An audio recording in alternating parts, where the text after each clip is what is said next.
Assalamualaikum and hi, my name is Adina Diana and today I'm going to present on a topic, doping scandal cost Lance Armstrong, sponsors and charity war. So, who is exactly Lance Armstrong? So, he is one of the most well-known and respected athletes in the entire country. He is the winner of the Tour de France, but it wasn't his racing victories that made him famous, but he started to becoming famous when he had a great story behind all his victories. In 1996, he was diagnosed with cancer and there is a real chance that he couldn't live through, but he did until now. So, after a year, he established a non-profit foundation with the goal of helping those with cancer. 2 years later, he went to win the Tour de France and won that race every year until 2005.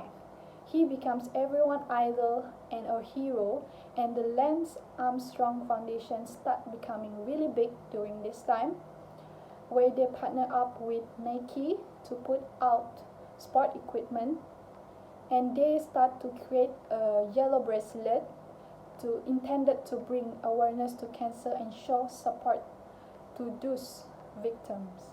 People saw them as a sort of inspirational message because everyone knew how he came back from cancer to dominate his sports.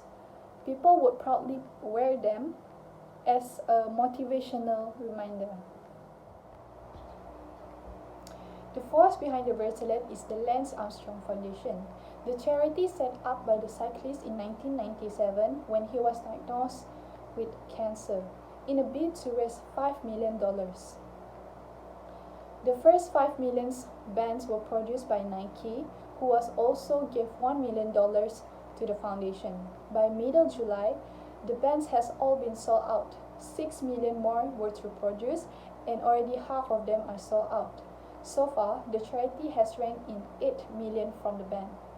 Lance have done something that no man has ever done before, and in America, that is how they judge a hero.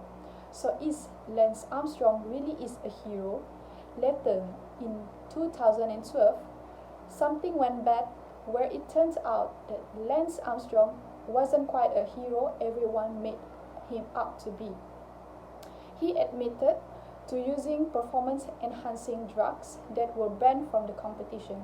In short, he cheated and he lost all his Tour de France title and was banned from coming to the competition again. There's a huge ethical discussion surrounding this. So is Lance Armstrong really is a hero or a liar? Think about it. Besides that, Armstrong also encouraged his teammates on the US cycling team to use performance-enhancing drugs and match his performance. The investigation into Armstrong doping revealed how intensive his use of drugs and how his teammates were pressured into doping as well.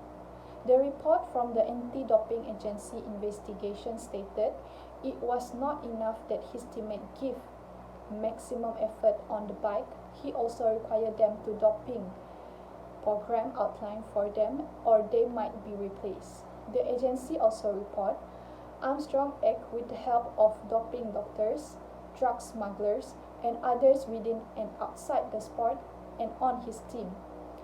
Teammate Christian van der Velde described a confrontation with Armstrong, in which Armstrong threatened van der Velde's position on the team if he did not follow the drug program. Due to the scandal, all sponsors cut ties with him. Armstrong estimated that he lost $75 million in a single day from his loss of sponsorship. So what happened to the foundation after the scandal? Well, soon after the scandal, Armstrong left the foundation and they renamed it with Livestrong Foundation, which wasn't much of a strange. Most people knew them as Livestrong anyway, since it was printed on those bracelets. Also, soon after the scandal, Nike ended their association with them, meaning the ends of the bracelet and sport equipment. Public feel betrayed by wearing the bracelet was no longer inspirational or motivational. The name Armstrong and Livestrong went from being well liked to being hate. The scandal have hurt the company in a way where they are not getting as much as the money once were, but since they have accumulated all this money back when things were good, they have been able to spend a lot and remain impactful. You can probably gather this isn't sustainable. They could either continue at this level for a few years then running in a serious trouble, or lower their expenses and become smaller to adjust their lower revenues. I think that's all from me today. Thank you for watching.